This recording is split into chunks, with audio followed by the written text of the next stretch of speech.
जय श्री कृष्ण। राधे राधे। आज सोमवार है, महादेव का वार है। आज शिवाष्टक लेके आई हूँ, जो महादेव के चरणों में हम अर्पण करेंगे, भाव से सुनेंगे और महादेव का ध्यान करेंगे। ओम नमः शिवाय। अगर आप सबको अच्छा लगे तो मेरी चैनल को लाइक, शेयर और सब्सक्राइब ज़रूर करिएगा। चलिए शिवाष्टक चालू करते हैं। हर हर महादेव। प्रभु प्राणनाथं विभुं विश्वनाथं जगन्नाथनाथं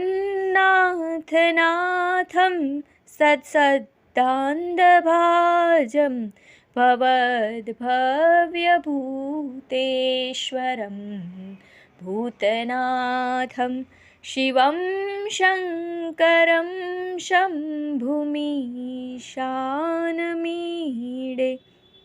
गले रुण्डमालं तनु सर्पजालं महाकालकालं गणेशाधिपालं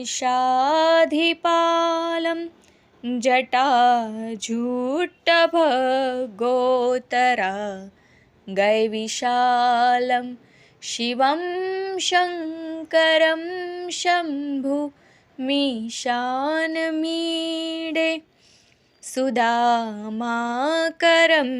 मण्डनं मण्डयन्तं महामण्डलं भस्मभूषां धरन्तम् अनादियपारं महामोहमारं शिवं शङ्करं शम्भुमीशानमीडे। तटाधोनिवासं महाट्टहासं महापापनाशं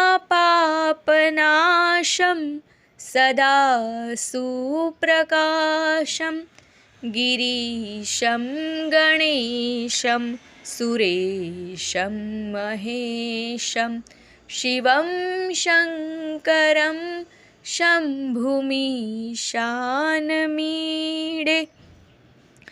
गिरिद्रात्मजा सङ्गृहीतार्धदेहं गिरो संस्थितं सर्वदा सन्नगेहं परब्रह्म ब्रह्मादिभिः वर्ण्यमानं शिवं शङ्करं शम्भुमीशानमीडे। कपालं त्रिशूलं कराग्रे दधानं पदाभोजन्राय कामं ददानं बलिवर्दयानं सुराणां प्रधानं शिवं शङ्करं शम्भुमीशानमीडे। शरच्चन्द्रगात्रं गुणानन्दपात्रं त्रिनेत्रं पवित्रं धनेशस्य मित्रम् अपर्माकलत्रं चरित्रं विचित्रं शिवं शङ्करं शम्भुमीशानमीडे। हरं सर्पहारं चिताभुविहारं श्मशाने वसन्तं मनोजं दहन्तं शिवं शङ्करं शम्भुमीशानमीडे। शिवं शङ्करं शम्भुमीशानमीडे।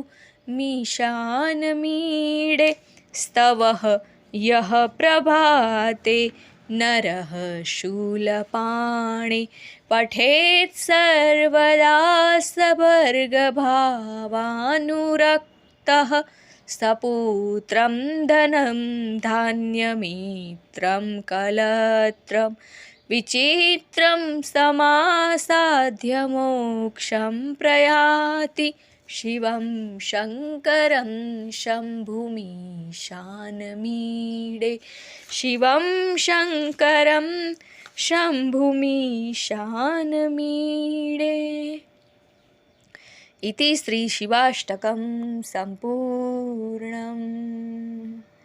ॐ नमः शिवाय। हर हर महादेव हर।